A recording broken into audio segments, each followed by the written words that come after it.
നമസ്കാരം. Beat forest officer special topic സീരീസിലെ 5ാമത്തെ class ആണ് ഇന്നത്തേത്. കഴിഞ്ഞ 4 ക്ലാസ്സുകളിലായിട്ട് കുറച്ചധികം കാര്യങ്ങൾ നമ്മൾ മനസ്സിലാക്കിയിട്ടുണ്ട്. ഇന്നത്തെ ക്ലാസ്സിൽ ഒരു പ്രത്യേക ഭാഗത്തോട്ടാണ് നമ്മൾ വരുന്നത്. വളരെ ഇമ്പോർട്ടൻ്റ് ആയിട്ടുള്ളൊരു ഭാഗമാണ്. FSI റിപ്പോർട്ടാണ് ഇന്നത്തെ ക്ലാസ്സിനകത്ത് നമ്മൾ പ്രധാനമായിട്ടും പഠിക്കുന്നത്. അതുകൊണ്ട് ശ്രദ്ധയോടുകൂടി കേൾക്കുക. തീർച്ചയായിട്ടും ഈ ഭാഗത്തുനിന്ന് പരീക്ഷയ്ക്ക് ചോദ്യം ഉണ്ടാവും. അതുപോലെ ആസ്ഥ അക്കാഡമിയുടെ ഓൺലൈൻ കോഴ്സുകളെ കുറിച്ച് അറിയുന്നതിനും ഞങ്ങളുടെ മറ്റ് സേവനങ്ങൾക്കുമായി ആസ്ഥ അക്കാഡമി കേരള എന്ന ഞങ്ങളുടെ ലേണിംഗ് ആപ്പ് ഡൗൺലോഡ് ചെയ്യുക. ഇവിടെ നടക്കുന്ന ക്ലാസ്സുകളുടെ PDF നോട്ട്സിനായിട്ട് ഞങ്ങളുടെ ടെലഗ്രാം ചാനൽ കൂടി അംഗമാവുക. നമുക്ക് ക്ലാസ്സിനകത്തോട്ട് വരാം. ഞാൻ അജിത് സുമേരു. ഏവർക്കും ആസ്ഥ അക്കാഡമിയിലേക്ക് സ്വാഗതം.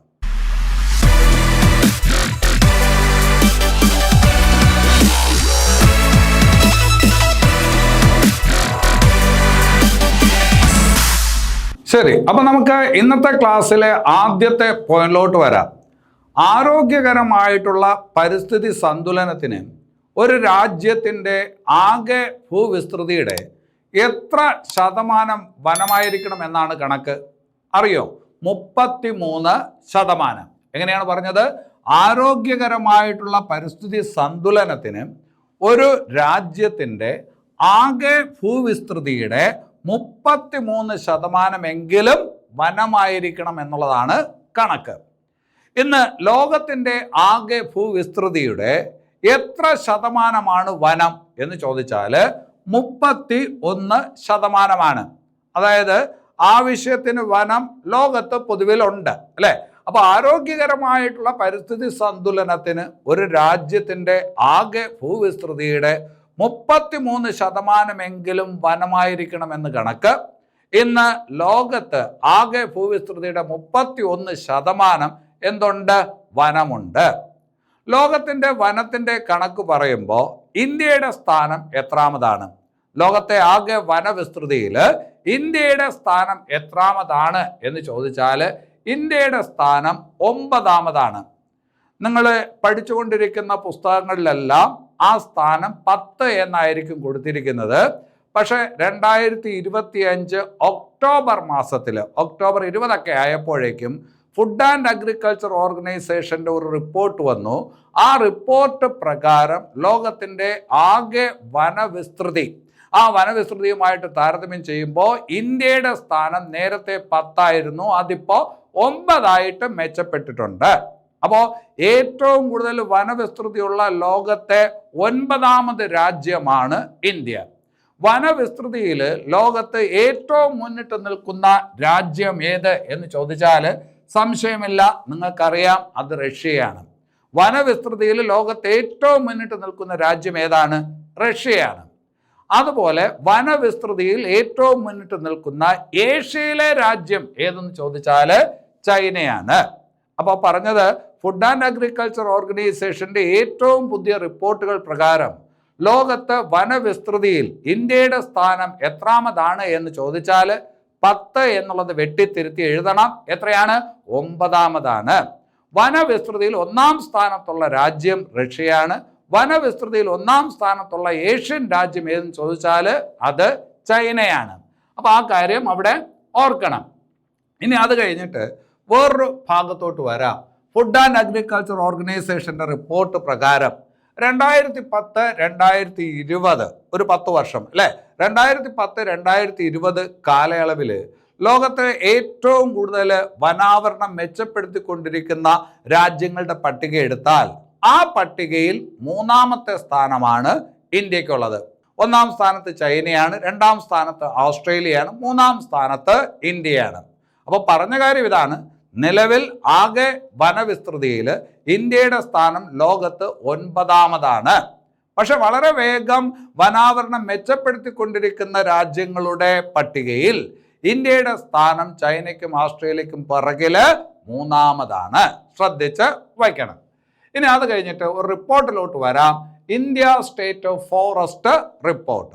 India state of forest report എന്താണ് ഈ സംഗതി? നമുക്കറിയാം, നമ്മുടെ രാജ്യത്ത് സെൻസസ് നടത്തും, അല്ലേ? കനേഷുമാരി സെൻസസ്. സെൻസസ് എന്ന് പറയുന്നത് എന്താണ്? നമ്മുടെ നാട്ടിൽ എത്ര ജനങ്ങളുണ്ട് എന്ന് മനസ്സിലാക്കുന്നതിന് വേണ്ടിയിട്ടുള്ളതാണ് സെൻസസ്, അല്ലേ?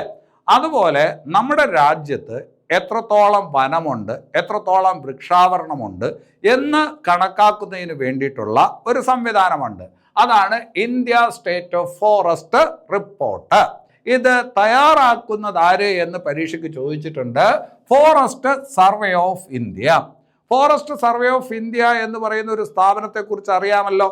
ഡെറാഡൂൺ ആസ്ഥാനമായിട്ടുള്ള സ്ഥാപനം അല്ലെ. ഫോറസ്റ്റ് സർവേ ഓഫ് ഇന്ത്യയുടെ ആസ്ഥാനം എവിടെയെന്നും ചോദിക്കും. നമുക്ക് പിന്നീട് അങ്ങനെയുള്ള കുറച്ച് കാര്യങ്ങൾ പഠിക്കാനുണ്ട്. അതിൻ്റെ ആസ്ഥാനം ഡെറാഡൂൺ ആണ് അല്ലെ. അപ്പോൾ ഡെറാഡൂൺ ആസ്ഥാനമായിട്ടുള്ള ഫോറസ്റ്റ് സർവേ ഓഫ് ഇന്ത്യ തയ്യാറാക്കുന്ന റിപ്പോർട്ടാണ് India state of forest report. ഇത് സംസ്ഥാനങ്ങളുടെ റിപ്പോർട്ടും ഇതുപോലെ തയ്യാറാക്കും. അതിൽ നിന്നാണ് ഈ രാജ്യത്ത് എത്രത്തോളം വനമുണ്ട്, എത്രത്തോളം വനാവരണം അല്ലെങ്കിൽ വൃക്ഷാവരണമുണ്ട് എന്നൊക്കെ നമ്മൾ മനസ്സിലാക്കുന്നത്. വളരെ പ്രധാനപ്പെട്ട ഒരു റിപ്പോർട്ടാണ്. 2 വർഷം കൂടുന്തോറുമാണ് ഈ റിപ്പോർട്ട് വരുന്നത്. ഇപ്പൊ ഏറ്റവും ഒടുവിലത്തെ റിപ്പോർട്ട് 2023 റിപ്പോർട്ടാണ്. 2023 ഫോറസ്റ്റ് റിപ്പോർട്ട് 2025 വന്നത്. അപ്പോൾ അത് പ്രകാരം കുറച്ച് കാര്യങ്ങൾ നമ്മൾ മനസ്സിലാക്കി വെക്കാനുണ്ട്. അപ്പോൾ India state of forest report 2023 പ്രകാരം, അതായത് ഏറ്റവും ലേറ്റസ്റ്റ് ആയിട്ടുള്ള റിപ്പോർട്ട് പ്രകാരം ഇന്ത്യയുടെ വനവിസ്തൃതി എത്ര ശതമാനമാണ് എന്ന് ചോദിച്ചാൽ 21.76%. 21.76%. അപ്പോൾ ഇന്ത്യയിൽ ആകെ ഭൂവിസ്തൃതിയുടെ എത്ര ഭാഗം വനമാണ് എന്ന് ചോദിച്ചാൽ 21.76%. വനാവരണം എന്ന് പറയുന്നത് 21.76%. എന്നാൽ വനാവരണവും വൃക്ഷാവരണവും ചേർത്ത് അതായത് വനത്തിന് പുറത്തുള്ള വൃക്ഷങ്ങളെയും കൂടി പരിഗണിക്കുകയാണെങ്കിൽ അത് എന്ന് പറയുന്നത് 25.17%. അപ്പം നിങ്ങൾ കൂടുതൽ ശ്രദ്ധിക്കേണ്ട ഏതിലാണ്? വനാവരണം. അപ്പം ഇന്ത്യയുടെ വനവിസ്തൃതി എന്നതുകൊണ്ട് ഉദ്ദേശിക്കുന്നത്, നമ്മൾ പ്രധാനമായിട്ട് ഉദ്ദേശിക്കുന്നത് വനാവരണം മാത്രമാണ്. അത് 21.76%. ഒരു രാജ്യത്തിൻ്റെ ആരോഗ്യകരമായിട്ടുള്ള പരിസ്ഥിതി സന്തുലനത്തിന് എത്ര ശതമാനം വനം വേണമെന്നാണ് കണക്ക്? 33% വനം വേണം അല്ലേ. ഇതിപ്പോൾ 21.76% ഉള്ളൂ. ഇനി വനാവരണവും വൃക്ഷാവരണവും കൂടി കൂട്ടിയാൽ പോലും അത്രത്തോളം വരുന്നില്ല. 25.17%. എങ്കിലും ലോകത്ത് ആകെ വനവിസ്തൃതിയിൽ ഇന്ത്യയുടെ സ്ഥാനം എന്ന് പറയുന്നത് 9ാം സ്ഥാനമാണ്. അപ്പോൾ അത് ശ്രദ്ധിക്കുക. India state of forest report, forest survey of India തയ്യാറാക്കുന്ന റിപ്പോർട്ട്, 2023 റിപ്പോർട്ട്, അതനുസരിച്ച് ഇന്ത്യയുടെ വനവിസ്തൃതി 21.76%. വനാവരണവും വൃക്ഷാവരണവും ചേർത്താണെങ്കിൽ 25.17%. ഈ ഫോറസ്റ്റ് റിപ്പോർട്ടുമായി ബന്ധപ്പെട്ട് പരീക്ഷയ്ക്ക് ഒരു ചോദ്യം നിർബന്ധമായും ചോദിച്ചിരിക്കണം. അത് ഇനി ആര് ക്വസ്റ്റ്യൻ പേപ്പർ തയ്യാറാക്കിയാലും ശരി തന്നെ ചോദിച്ചിരിക്കണം. അതായത് ഫോറസ്റ്റ് ഓഫീസർ പരീക്ഷ എഴുതുന്ന ഒരാൾ ആ റിപ്പോർട്ട് കാണാതെ പരീക്ഷയ്ക്ക് പോകരുത്. അപ്പോൾ അവിടെ നിന്ന് തീർച്ചയായിട്ടും ഒരു ചോദ്യം ഉണ്ടാവും. അപ്പോൾ അത് ശ്രദ്ധിച്ചു വയ്ക്കുക. ഇന്ത്യയുടെ ആകെ വനവിസ്തൃതി 21.76%. വനാവരണവും വൃക്ഷാവരണവും ചേർത്താണെങ്കിൽ 25.17% അല്ലെ. ഇനി അത് കഴിഞ്ഞിട്ട് വനാവരണം, അതായത് വനവിസ്തൃതി ഏറ്റവും കൂടുതൽ വർദ്ധിപ്പിച്ചു കൊണ്ടിരിക്കുന്ന അല്ലെങ്കിൽ ഏറ്റവും കൂടുതലുള്ള ഇന്ത്യൻ സംസ്ഥാനങ്ങൾ ഏതാണ്? അതായത് ഇന്ത്യയിൽ ഏറ്റവും കൂടുതൽ വനമുള്ള സംസ്ഥാനം ഏതാണ്? ഇന്ത്യയിൽ ഏറ്റവും കൂടുതൽ വനവിസ്തൃതിയുള്ള സംസ്ഥാനം ഏതാണ്? നിങ്ങൾക്കറിയാം, മധ്യപ്രദേശാണ്. നമ്മൾ ഇനി പറയുന്നതെല്ലാം ഈ പറഞ്ഞ റിപ്പോർട്ട് അനുസരിച്ചുള്ള കാര്യമാണ്. ഇന്ത്യയിൽ ഏറ്റവും കൂടുതൽ വനവിസ്തൃതിയുള്ള സംസ്ഥാനം ഏതെന്ന് ചോദിച്ചാൽ മധ്യപ്രദേശാണ്. അത് നിങ്ങൾക്ക് അറിയാവുന്ന കാര്യമാണ്. പക്ഷെ പരീക്ഷയ്ക്ക് അങ്ങനെ ചോദിക്കാൻ സാധ്യത കുറവാണ്. കാരണം ഈ റിപ്പോർട്ടിൽ ആദ്യത്തെ 3-4 സംസ്ഥാനങ്ങളുടെ കണക്ക് ഇങ്ങനെ കൊടുത്തിട്ടുണ്ട്. അപ്പോൾ അതുകൊണ്ട് ചോയ്സിനകത്ത് ആദ്യത്തെ 2-3 സംസ്ഥാനങ്ങൾ ഇങ്ങ് തന്നിരിക്കും. അപ്പോൾ ഏറ്റവും കൂടുതൽ വനമുള്ള ഇന്ത്യൻ സംസ്ഥാനം ആദ്യം മധ്യപ്രദേശ്, അത് കഴിഞ്ഞിട്ട് അരുണാചൽ പ്രദേശ്, അത് കഴിഞ്ഞിട്ട് ഛത്തീസ്ഗഡ്.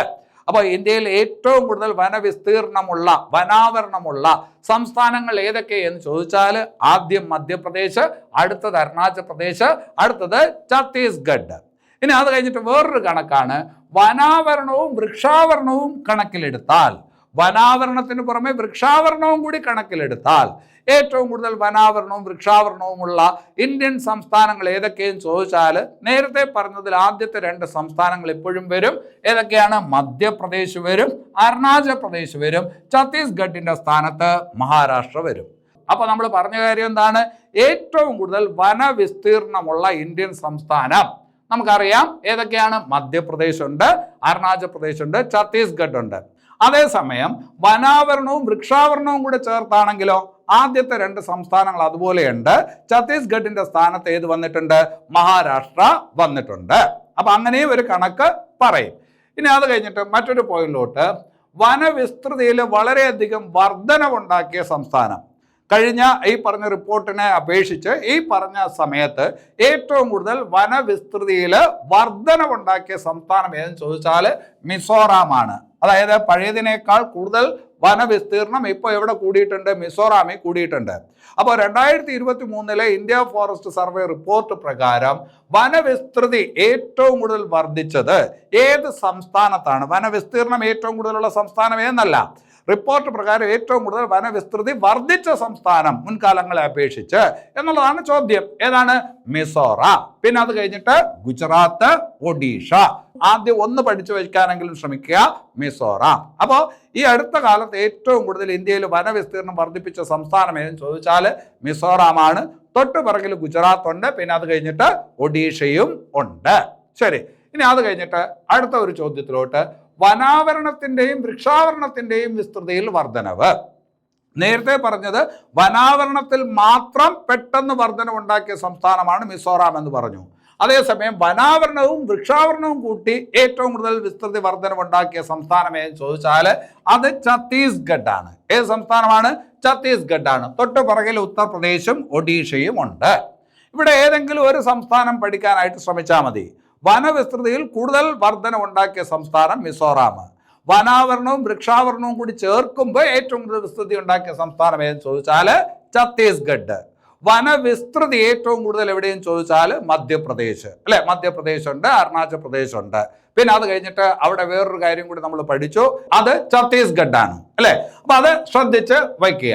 ഇനി അത് കഴിഞ്ഞിട്ട് വനവിസ്തൃതി ശതമാനക്കണക്കിൽ ഏറ്റവും കൂടുതലുള്ള സംസ്ഥാനം. ശതമാനക്കണക്കിൽ വനവിസ്തൃതി പറയുമ്പോൾ ഏറ്റവും കൂടുതലുള്ള സംസ്ഥാനം നിങ്ങൾക്ക് അറിയാവുന്നതാണ് അരുണാചൽ പ്രദേശ്, അല്ലെ? ഇന്ത്യയിലെ ഏറ്റവും കൂടുതൽ വനമുള്ള സംസ്ഥാനം ഏതെന്ന് ചോദിച്ചാൽ അതിനൊറ്റ ഉത്തരമേ ഉള്ളൂ, മധ്യപ്രദേശ്. പക്ഷേ എന്താണ് ശതമാനക്കണക്കിൽ പറഞ്ഞാൽ ഇപ്പോൾ ആ സംസ്ഥാനം എടുത്തു വെച്ച് നോക്കുമ്പോൾ ആ സംസ്ഥാനത്തിന്റെ 2/3 ഭാഗവും വനമാണ്. അതായത് ഏതാണ്ട് 66% വനം എവിടെയുണ്ട്? അരുണാചൽ പ്രദേശിലുണ്ട്. അപ്പോൾ ശതമാനക്കണക്കിൽ ഏറ്റവും കൂടുതൽ വനവിസ്തൃതിയുള്ള സംസ്ഥാനം ഏതെന്ന് ചോദിച്ചാൽ അരുണാചൽ പ്രദേശാണ്. ഏറ്റവും കൂടുതൽ വനമുള്ള സംസ്ഥാനം ഏതെന്ന് ചോദിച്ചാൽ മധ്യപ്രദേശാണ്. ഇനി അത് കഴിഞ്ഞിട്ട് ശതമാനക്കണക്കിൽ വനാവരണം വൃക്ഷാവരണം ഏറ്റവും കൂടുതലുള്ള കേന്ദ്രഭരണ പ്രദേശം. വനാവരണം വൃക്ഷാവരണം ഏറ്റവും കൂടുതലുള്ള കേന്ദ്രഭരണ പ്രദേശം ഏതെന്ന് ചോദിച്ചാൽ ലക്ഷദ്വീപാണ്. സത്യം പറഞ്ഞാൽ വനാവരണം അവിടെ വളരെ കുറവാണ്. ലക്ഷദ്വീപിൽ സത്യത്തിൽ വനം തീരെയില്ല. വനാവരണവും വൃക്ഷാവരണവും കൂടി എടുക്കുമ്പോൾ ഈ പറഞ്ഞ ഏറ്റവും കൂടുതൽ വനാവരണം വൃക്ഷാവരണമുള്ള കേന്ദ്രഭരണ പ്രദേശം എന്ന് ചോദിച്ചാൽ അതിന്റെ ഉത്തരം ഏതാണ്? ലക്ഷദ്വീപാണ്. ശ്രദ്ധിച്ചു വെക്കണം, ചോദ്യ സാധ്യത ഉണ്ട്. ഇനി അവിടെ ഒരു കാര്യം കൂടി മനസ്സിലാക്കി വെക്കുക, നമ്മുടെ നിലവിലത്തെ പരിസ്ഥിതി വനം വകുപ്പ് മന്ത്രി ആരാണ്? ഈ റിപ്പോർട്ടൊക്കെ അദ്ദേഹമാണ് ഈ പറഞ്ഞ് പ്രസിദ്ധീകരിച്ചത്. ഇപ്പോൾ കേന്ദ്രത്തിലെ വനം പരിസ്ഥിതി മന്ത്രി ആരാണ്? അത് ഭൂപേന്ദ്ര യാദവ് ആണ്, അല്ലെ? അത് ഭൂപേന്ദ്ര യാദവ് ആണ്. കേരളത്തിലെ വനം വകുപ്പ് മന്ത്രി ആരെന്ന് നിങ്ങൾക്ക് അറിയാം, അത് AK ശശീന്ദ്രനാണ്, അല്ലെ? കേരളത്തിലെ വനം വകുപ്പ് മന്ത്രി ആരാണ്? AK ശശീന്ദ്രൻ. ഇനി അത് കഴിഞ്ഞിട്ട് forest survey of India report 2023 കേരളവുമായി ബന്ധപ്പെട്ട കാര്യങ്ങൾ. നേരത്തെ കണ്ടത് ഏതാണ്? ഇന്ത്യയുമായി ബന്ധപ്പെട്ട കാര്യമാണ്. ഇത് കേരളവുമായി ബന്ധപ്പെട്ട കാര്യം. അപ്പൊ കേരളത്തിലെ വനം, കേരളത്തിന്റെ വനാവരണം എത്രയാണെന്ന് ചോദിച്ചാൽ 29.67%. ഇന്ത്യയുടെ മൊത്തത്തിലുള്ള കാര്യം പറയുമ്പോൾ അതിനേക്കാൾ കൂടുതൽ വനം എവിടെയുണ്ട്? കേരളത്തിലുണ്ട്, അല്ലെ? കേരളത്തിലെ വനാവരണം എന്ന് പറയുന്നത് 29.67%.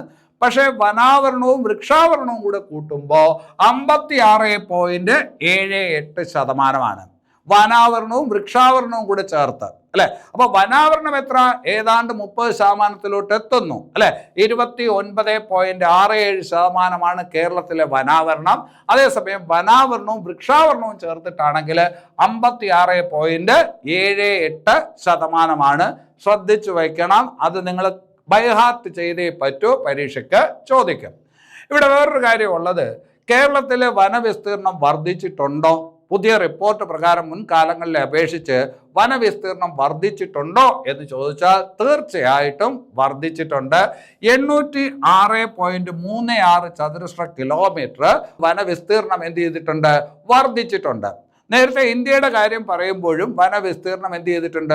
വർദ്ധിച്ചിട്ടുണ്ട് അല്ലെ? അവിടെ ഞാൻ പറഞ്ഞ പോയിന്റ് ആണ്, ഓരോ 2 വർഷം കൂടുമ്പോഴാണ് ഈ പറഞ്ഞ ഫോറസ്റ്റ് സർവേ റിപ്പോർട്ട് വരുന്നത്.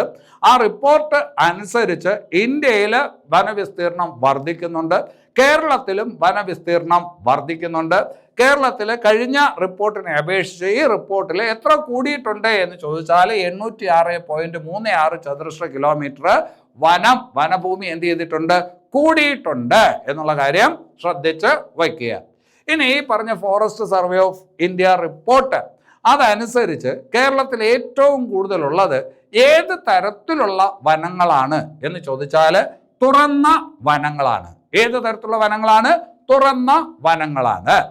നമ്മൾ നേരത്തെ പഠിച്ചിട്ടുള്ള കാര്യമാണ്. വൃക്ഷമേലാപ്പിന്റെ അടിസ്ഥാനത്തിൽ വനങ്ങളെ നമ്മൾ തരംതിരിച്ചിട്ടുണ്ട്. ഉഗ്രവനം അല്ലെ, ഉഗ്രവനം എന്ന് തിരിച്ചിട്ടുണ്ട്, മിതമായിട്ടുള്ള ഉഗ്രവനം എന്ന് തിരിച്ചിട്ടുണ്ട്, തുറന്ന വനം എന്ന് തിരിച്ചിട്ടുണ്ട്, കുറ്റിക്കാടുകൾ എന്ന് തരംതിരിച്ചിട്ടുണ്ട്. കേരളത്തിലെ ഏറ്റവും കുറവുള്ള വനം ഏത് തരത്തിലുള്ളതാണെന്ന് ചോദിച്ചാൽ കുറ്റിക്കാടുകൾ അഥവാ ചോല വനങ്ങളാണ് കേരളത്തിൽ ഏറ്റവും കുറവുള്ള വനം. അതേസമയം കേരളത്തിൽ ഏറ്റവും കൂടുതലുള്ള വനം ഏതെന്ന് ചോദിച്ചാൽ തുറന്ന വനങ്ങളാണ്. ഈ റിപ്പോർട്ടിൽ പറയുന്ന കാര്യമാണ്. അപ്പോൾ കേരളത്തിൽ ഏറ്റവും കൂടുതലുള്ള വനം തുറന്ന വനങ്ങളാണ്. കേരളത്തിൻ്റെ വനവിസ്തീർണം വർദ്ധിച്ചിട്ടുണ്ട്, 806 ചതുരശ്ര കിലോമീറ്റർ വർദ്ധിച്ചിട്ടുണ്ട്. കേരളത്തിൽ ഏതാണ് വനാവരണവും വൃക്ഷാവരണവും കൂടെ ചേർത്തുകൊണ്ട് ഇപ്പോൾ 56.78% അതുപോലെ തന്നെ വനാവരണം മാത്രമാണെങ്കിൽ ഏതാണ്ട് 30%, 29.67% വനാവരണമുണ്ട്. അപ്പം അത് ശ്രദ്ധിച്ച് വയ്ക്കുക. ഇനി അത് കഴിഞ്ഞിട്ട് കേരളത്തിലെ ഏറ്റവും കൂടുതൽ വനവിസ്തൃതിയുള്ള ജില്ല ഏതാണ്?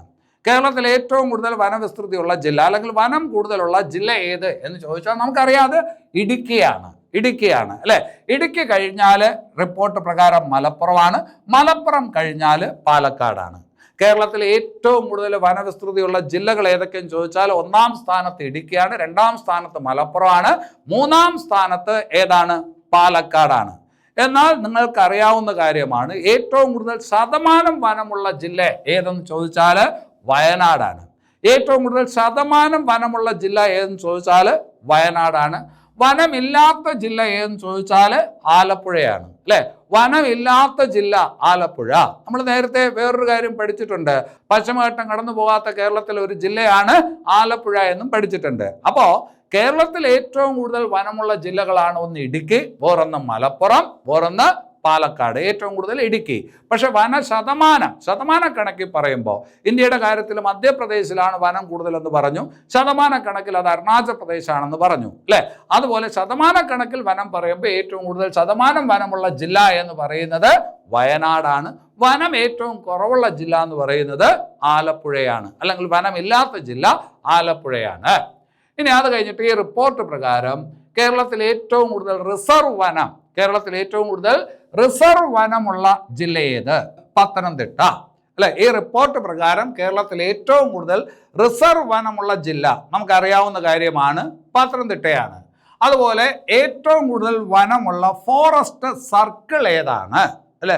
5 ഫോറസ്റ്റ് സർക്കിൾ ഉണ്ടെന്ന് നമ്മൾ പഠിച്ചിട്ടുണ്ട്. ഏറ്റവും കൂടുതൽ വനമുള്ള ഫോറസ്റ്റ് സർക്കിൾ ഏതാണെന്ന് ചോദിച്ചാൽ സതേൺ സർക്കിൾ കൊല്ലമാണ്. കേരളത്തിൽ ഏറ്റവും കൂടുതൽ വനമുള്ള ഫോറസ്റ്റ് സർക്കിൾ സതേൺ സർക്കിൾ കൊല്ലം. അതുപോലെ റിസർവ് വനം ഏറ്റവും കൂടുതലുള്ള ജില്ല എന്ന് ചോദിച്ചാൽ പത്തനംതിട്ടയാണ്.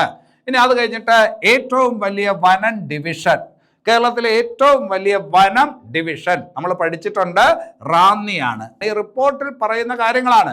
കേരളത്തിലെ ഏറ്റവും വലിയ വനം ഡിവിഷൻ റാന്നി. അതുപോലെ റിപ്പോർട്ടിനകത്ത് വേറൊരു കാര്യം പറയുന്നു, കേരളത്തിൽ ഏറ്റവും കൂടുതൽ സപുഷ്പി ഇനങ്ങളുള്ളത് ഇടുക്കി ജില്ലയിലാണ്. സപുഷ്പി ഇനങ്ങൾ എന്ന് പറഞ്ഞാൽ എന്താണ്? പുഷ്പിക്കുന്ന സസ്യങ്ങൾ. അവയാണ് നമ്മൾ സപുഷ്പികൾ എന്ന് പറയുന്നത്. ആൻജിയോസ്പേംസ് എന്ന് പറയും, ആൻജിയോസ്പേംസ്. അപ്പോൾ കേരളത്തിൽ ഏറ്റവും കൂടുതൽ സപുഷ്പി ഇനങ്ങളുള്ളത് ഏത് ജില്ലയിലാണ് എന്ന് ചോദിച്ചാൽ അത് ഇടുക്കി ജില്ലയിലാണ്. കേരളത്തിൽ ഏറ്റവും കൂടുതൽ സപുഷ്പി ഇനങ്ങൾ ഏത് ജില്ലയിൽ? ഇടുക്കി ജില്ലയിൽ. ഇനി അത് കഴിഞ്ഞിട്ട് FSI റിപ്പോർട്ട് 2023 പ്രകാരം, ഫോറസ്റ്റ് സർവേ റിപ്പോർട്ട് 2023 പ്രകാരം കേരളത്തിൽ ഏറ്റവും കൂടുതലുള്ള തടി ഉൽപ്പന്നം ഏതാണ്? ഈ റിപ്പോർട്ട് പ്രകാരം കേരളത്തിൽ നിന്ന് ഏറ്റവും കൂടുതൽ ലഭിക്കുന്ന തടി ഉൽപ്പന്നം ഏതാണെന്ന് ചോദിച്ചാൽ തേക്കാണ്. FSI റിപ്പോർട്ട് പ്രകാരം കേരളത്തിൽ നിന്ന് ലഭിക്കുന്ന ഏറ്റവും കൂടുതൽ ലഭിക്കുന്ന തടി ഉൽപ്പന്നം, അല്ലെ, വനത്തിൽ നിന്ന് തടി ഉൽപ്പന്നങ്ങളും കിട്ടും, അതുപോലെ തന്നെ തടി ഇതര ഉൽപ്പന്നങ്ങളും കിട്ടുമെന്ന് നമ്മൾ പഠിച്ചിട്ടുണ്ട്. അപ്പൊ ഈ റിപ്പോർട്ട് പ്രകാരം കേരളത്തിൽ ഏറ്റവും കൂടുതൽ ലഭിക്കുന്ന തടി ഉൽപ്പന്നം ഏതെന്ന് ചോദിച്ചാൽ തേക്കാണ്. തേക്ക് കഴിഞ്ഞാൽ മരുതാണ്, അത് കഴിഞ്ഞാൽ എന്താണ്? റോസ്വുഡ് അഥവാ വീട്ടിയാണ്. റോസ്വുഡ് അഥവാ വീട്ടിയാണ്. അപ്പോൾ FSI റിപ്പോർട്ട് 2023 കേരളത്തിൽ ഏറ്റവും കൂടുതൽ ലഭിക്കുന്ന തടി ഉൽപ്പന്നം തേക്ക്, അത് കഴിഞ്ഞ് മരുത്, അത് കഴിഞ്ഞ് റോസ്വുഡ്. അതേസമയം തടി ഇതര ഉൽപ്പന്നം, കേരളത്തിന്റെ കാര്യത്തിലാണ് തടി ഇതര ഉൽപ്പന്നം ഏതെന്ന് ചോദിച്ചാൽ ഔഷധ സസ്യങ്ങൾ.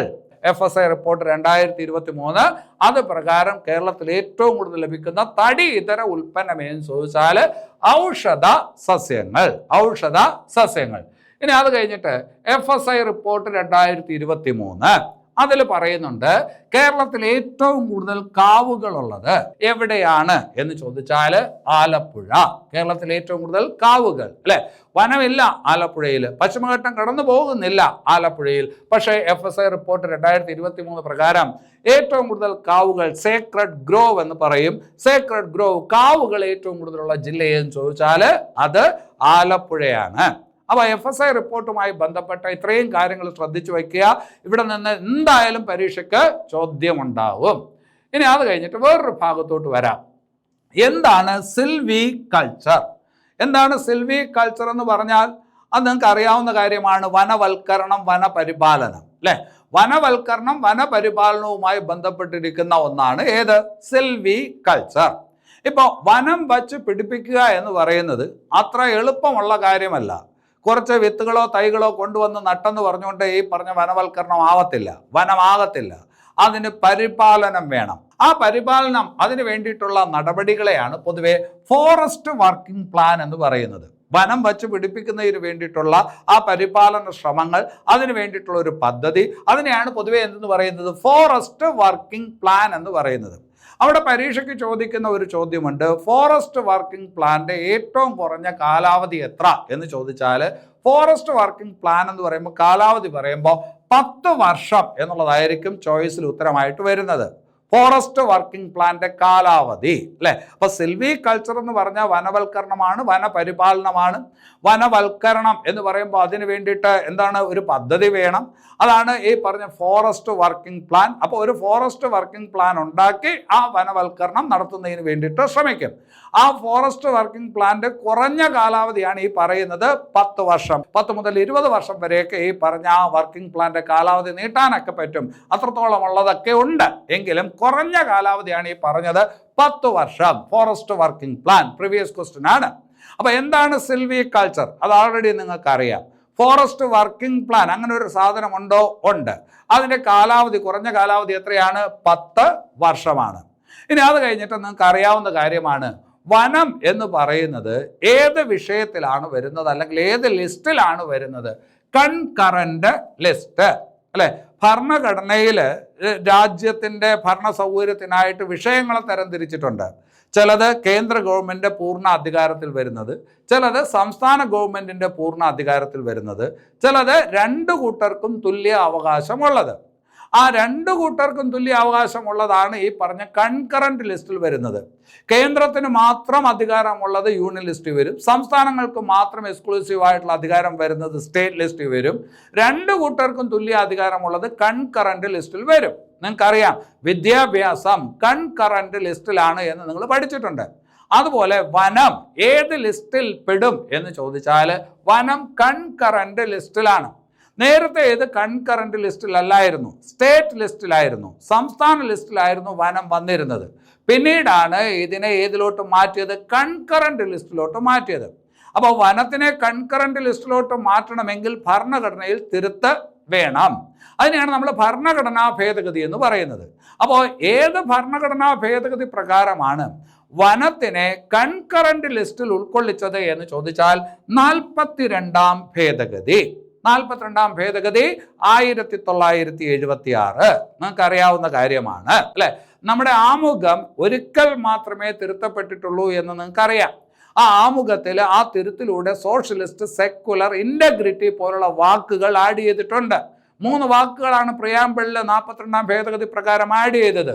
ഒന്ന് സോഷ്യലിസ്റ്റ്, വേറൊന്ന് സെക്കുലർ, പിന്നെ അത് കഴിഞ്ഞിട്ട് വേറൊരു ഭാഗത്ത് ഇന്റഗ്രിറ്റി എന്നുള്ള വാക്ക് കൂടി ചേർത്തിട്ടുണ്ട്. അത് ചേർത്തത് 42-ാം ഭേദഗതി പ്രകാരമാണ്, 1976 പഠിച്ചിട്ടുണ്ട്. അതേ ഭേദഗതി പ്രകാരമാണ് ഏതും വനത്തിനെ എവിടെ ഉൾക്കൊള്ളിച്ചത്? കൺകറന്റ് ലിസ്റ്റിൽ ഉൾക്കൊള്ളിച്ചത്. 42-ാം ഭേദഗതി എന്ന് പറയുമ്പോൾ ചില്ലറ ഭേദഗതിയല്ല, അതൊരു വലിയ തിരുത്താണ്. ഭരണഘടന കണ്ട ഏറ്റവും വലിയ തിരുത്താണ്. അതുകൊണ്ടാണ് അതിനെ മിനി കോൺസ്റ്റിറ്റ്യൂഷൻ എന്ന് വിളിക്കുന്നത് അല്ലെ. ചെറിയ ഭരണഘടന, മിനി കോൺസ്റ്റിറ്റ്യൂഷൻ എന്നറിയപ്പെടുന്ന ഭേദഗതി ഏതാണ്? 42-ാം ഭേദഗതി 1976. ഭരണഘടന നിങ്ങൾക്ക് പഠിക്കാനുണ്ട്. ആ ഭാഗത്തു നിന്നുള്ള ചോദ്യങ്ങളുടെ എണ്ണം എത്രയാണ്? 8 അതുകൊണ്ടാണ് ഈ കാര്യം ഞാൻ ഈ ഭാഗത്ത് പറഞ്ഞത്. ഇനി അത് കഴിഞ്ഞിട്ട് അതുമായി ബന്ധപ്പെട്ട ഒരു കേസും കൂടെ ഓർത്തു വയ്ക്കുക. വനവുമായി ബന്ധപ്പെട്ട ഒരു കേസാണ് Godavarman Thirumulpad versus Union of India. Supreme കോടതിയിൽ നടന്ന വളരെ പ്രമാദമായിട്ടുള്ള ഒരു കേസാണ്. അപ്പൊ ഈ കേസ് മറന്നു പോകരുത്. ഗോദവർമ്മൻ തിരുമുൽപ്പാട് ഒരു മലയാളിയാണ്. Godavarman Thirumulpad versus Union of India. വനവുമായി ബന്ധപ്പെട്ട് ഈ രാജ്യത്ത് നടന്നിട്ടുള്ള വ്യവഹാരങ്ങളിൽ, കേസുകളിൽ ഏറ്റവും സുപ്രധാനമായിട്ടുള്ള കേസാണ് Godavarman Thirumulpad versus Union of India. വനമെന്നടിച്ചിട്ട് സുപ്രീം കോടതി നടിച്ച് ഈ പറഞ്ഞ ഏതെങ്കിലും ഒരു കേസും ഈ പറഞ്ഞ് നിങ്ങൾ ടൈപ്പ് ചെയ്താൽ നിങ്ങളുടെ മുമ്പിലോട്ട് ഗൂഗിൾ പോലുള്ള ബ്രൗസറുകൾ കൊണ്ട് തരുന്നതെല്ലാം ഈ പറഞ്ഞ കേസായിരിക്കും. അത്രയും ഇമ്പോർട്ടൻ്റ് ആയിട്ടുള്ള കേസാണ് Godavarman Thirumulpad versus Union of India എന്ന് പറയുന്ന കേസ്. ഈ കേസിന്റെ പശ്ചാത്തലത്തിലാണ് സുപ്രീം കോടതി കേന്ദ്ര ഗവൺമെന്റിനും സംസ്ഥാന ഗവൺമെന്റിനും വനവുമായി ബന്ധപ്പെട്ട കാര്യങ്ങളിൽ കൂടുതൽ ശുഷ്കാന്തി നിങ്ങൾ കാണിക്കണമെന്ന് ആവശ്യപ്പെട്ടത്. ഗോദവർമ്മൻ തിരുമുൽപ്പാടിന് ഭയങ്കരമായിട്ടുള്ള സങ്കടം തോന്നിയ കാര്യങ്ങളുണ്ട്. വനം നശിക്കുന്നതിൽ വളരെയധികം സങ്കടം തോന്നിയ ഒരു സാഹചര്യത്തിലാണ് കേസ് ഫയൽ ചെയ്യുന്നതും വാദിക്കുന്നതും. അതിന്റെ അടിസ്ഥാനത്തിൽ സുപ്രീം കോടതി കേന്ദ്ര സർക്കാരിനെയും അതുപോലെ സംസ്ഥാന സർക്കാരെയും ഡയറക്റ്റ് ചെയ്യുന്നുണ്ട്. വനത്തിന്റെ കാര്യത്തിൽ കുറച്ചുകൂടി ശുഷ്കാന്തി, കൃത്യത നിങ്ങൾ കാണിക്കണമെന്ന് ആവശ്യപ്പെട്ട ഒരു കേസാണ്. അത് മാത്രമല്ല, വനം എന്നുള്ളതിന് കൃത്യമായിട്ടുള്ള ഒരു നിർവചനം കൂടി ഉണ്ടാക്കാനും കോടതി ആവശ്യപ്പെട്ടത് ഈ കേസിലാണ് എന്നുകൂടി ഓർക്കുക. ആ പ്രമാദമായിട്ടുള്ള കേസാണ് Godavarman Thirumulpad versus Union of India. അപ്പൊ ഇന്നത്തെ ക്ലാസ്സിൽ പഠിക്കാൻ ഉദ്ദേശിച്ച ഈ കാര്യമാണ്. അതുപോലെ ഞാൻ വേറൊരു കാര്യം പറഞ്ഞിരുന്നു. എന്താണ്? ഈ പരീക്ഷയ്ക്ക് വേണ്ടിയിട്ട് ആസ്ഥ അക്കാഡമി ഇങ്ങനെ ഒരു പുസ്തകം പ്രസിദ്ധീകരിച്ചിരുന്ന കാര്യം ഞാൻ നേരത്തെ പറഞ്ഞിരുന്നു. A5 സൈസിൽ 88 പേജുകൾ മാത്രമുള്ള ഒരു പുസ്തകം. അന്ന് ഞാൻ നിങ്ങളുടെ അടുത്ത് പറഞ്ഞ കാര്യമാണ്.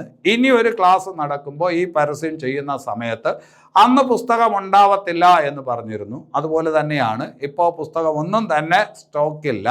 അപ്പോൾ പുസ്തകത്തിന് വേണ്ടി നിങ്ങൾ കാശ് അയക്കണ്ട. ഇനി വേറൊരു കാര്യമുള്ളത്, ഈ പുസ്തകത്തിൻ്റെ PDF വേണമെങ്കിൽ നിങ്ങൾക്ക് തരാം.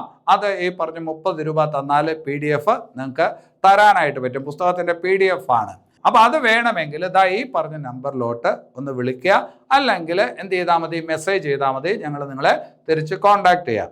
അതുപോലെ വേറൊരു കാര്യം, ആസ്ഥ അക്കാഡമി ഇപ്പോൾ അസിസ്റ്റന്റ് പ്രസന്റ് ഓഫീസർക്ക് വേണ്ടിയിട്ട് ഇതുപോലെ ഒരു പുസ്തകം തയ്യാറാക്കിയിട്ടുണ്ട്. വളരെ ലളിതമായ രീതിയിൽ പെട്ടെന്ന് പഠിക്കാനുള്ള പുസ്തകം. നിങ്ങൾ ഈ പുസ്തകം വാങ്ങിച്ചിട്ടുണ്ട് എങ്കിൽ ഈ പുസ്തകം വായിച്ചു തീർക്കുന്നതിൻ്റെ ഒരു സുഖം നിങ്ങൾക്ക് മനസ്സിലാവും. അതേ രീതിയിലാണ് അസിസ്റ്റന്റ് പ്രസന്റ് ഓഫീസർക്ക് ആ പുസ്തകം തയ്യാറാക്കിയിട്ടുള്ളത്. ആ പുസ്തകത്തിന് 85 രൂപയാണ്. 88 പേജുകൾ ആ പുസ്തകത്തിനുണ്ട്.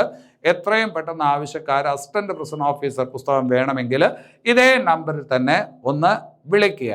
അതുപോലെ തന്നെ കറണ്ട് അഫയേഴ്സ്, ഈ പറഞ്ഞ പരീക്ഷകൾക്കെല്ലാം കറണ്ട് അഫയേഴ്സ് പ്രധാനപ്പെട്ടതാണ്. 10 മാർക്കിന് കറണ്ട് അഫയേഴ്സ് ചോദിക്കും.